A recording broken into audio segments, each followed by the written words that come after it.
on veut recourir de nouveau à la primaire. Encore une fois, c'est une expression démocratique en tant que telle, elle est respectable, mais je pense qu'elle traduit incontestablement un recul et une forme d'impuissance des partis politiques.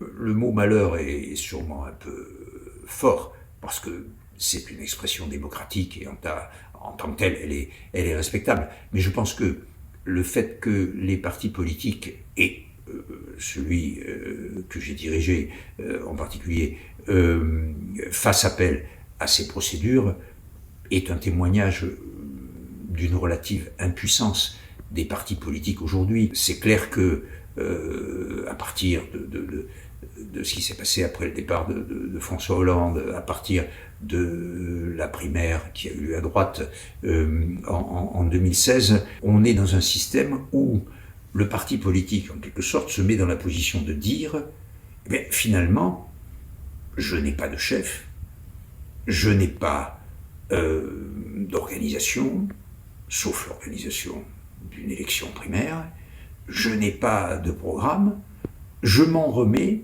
au choix que vous allez faire de l'homme ou de la femme qui vous paraîtra être celui qui a les plus grandes chances de pouvoir gagner la prochaine élection, en l'occurrence l'élection présidentielle. C'est une forme de démission.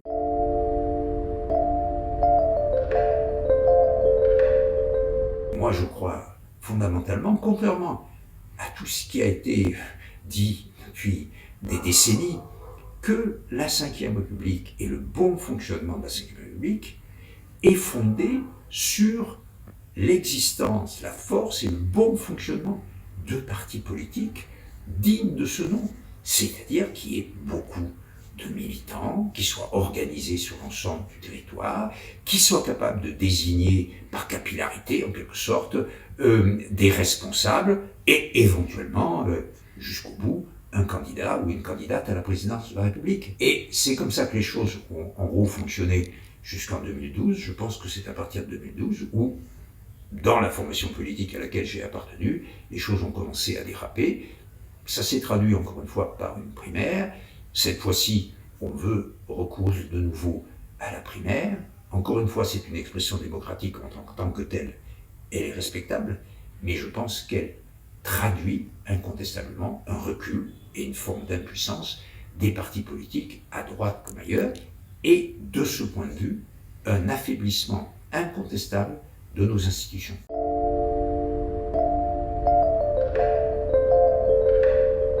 La question qui se pose, c'est est-ce que aujourd'hui, ou plus exactement dans 6 mois, au mois de février 2022, au mois de mars 2022, le ou les candidats de la droite est susceptible d'être deuxième, peut-être premier, mais en tout cas deuxième.